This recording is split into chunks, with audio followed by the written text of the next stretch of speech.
Hey y'all, this is Bolen Outdoors, and today I want to talk to you about coolers, specifically this cooler.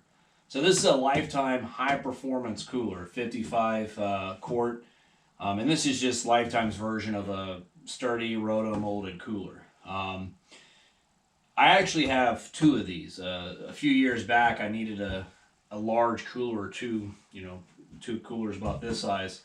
I was actually originally looking at a Yeti 110 or Yeti 105, but ended up seeing some videos where some guys were testing ice retention of these Lifetimes versus the Yetis, and these were winning. So I was like, okay, cool. I watched several videos, and I was like, all right, I get two of these. I'm gonna save a little over $100 just going that route versus the Yeti.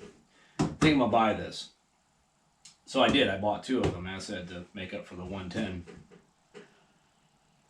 I have used these on several camping trips. That first year, we went on uh, five camping trips that were all about 6 days, 5 days, 6 days. The year after that, we went on a couple of camping trips that were also like 5 days. The third year, didn't get tons of use out of it. I did go on one or two camping trips that were like a few days, and then last year I went on one camping trip that was 4 days long.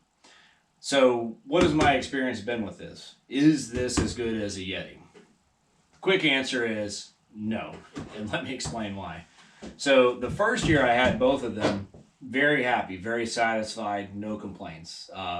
These things pretty much got loaded onto the trailer, from the trailer to the campsite, and that was it. They held ice like they were supposed to, like a champ. By day six, there was still ice floating around without me adding any to it. So that was awesome. It was like that all summer, not a single complaint. The second summer, though, I took them out, I started noticing that the tops are kind of having a little bit of sinkage. I don't know if you can see that on the camera, but there's some movement there, and there is more now than what there was that summer. But I started noticing that, and I was like, that's kind of weird because we don't use these for casting platforms, climb on them, or anything like that. Maybe the occasional kid sitting down to eat a hot dog or whatever.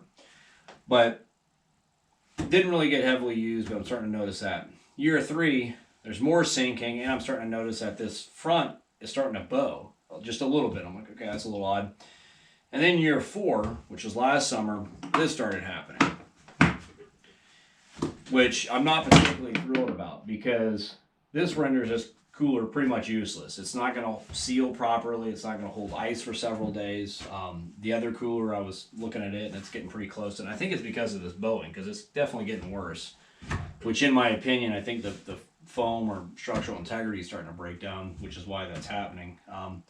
Can't imagine why. These things are kept in storage, dry storage, or not exposed to elements. Like I said, camping trips are, put in a trailer, put on the site, put back in the trailer, brought home clean, and put away in storage. So I did try to contact Yeti last summer, though, when I started noticing this issue.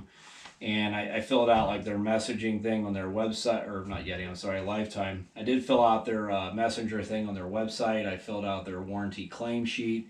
Tried calling, sent some emails. I did that for about a month and couldn't get a hold of anybody. And by that point, I said, the heck with it. They obviously just goes to me and don't care about doing a warranty issue on this. And I did look it up, and these things are all still covered under warranty. I even have the receipts, digital receipts for these.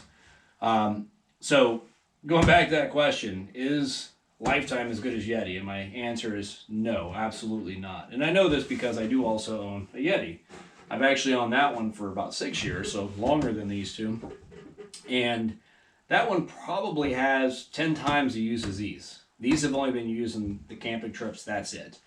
I use the Yeti every single time we go fishing, every single time we go to the lake. It's been on all the same camping trips. I had it as a backup with some ice in case we needed it. And it was used, I used the Yeti as a fish cooler too.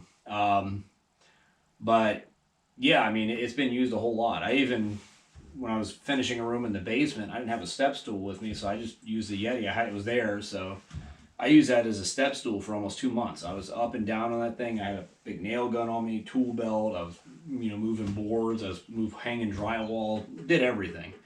And that Yeti, for being through as much as it has been, aside from, blood stains from filleting fish on it or processing meat and maybe scrapes or cuts, it's no worse for wear. The straps or T-Rex, whatever you call them, the thing you use to latch it shut, the latches, They still work great. The cooler doesn't leak. The cooler's not bending. The lid's not sinking. There's no warpage.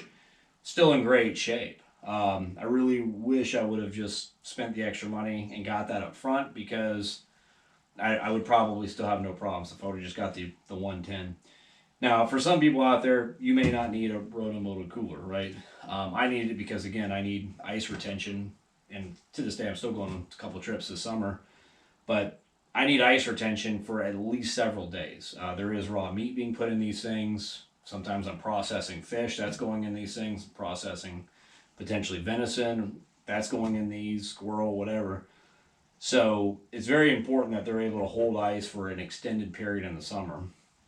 And and I like them.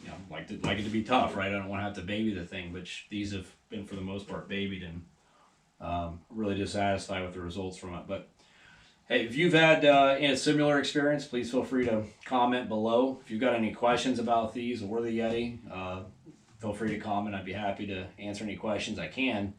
And if you do like this video or any of the other content I put out there, please feel free to like, subscribe, and share. Other than that, we'll see you out in the woods.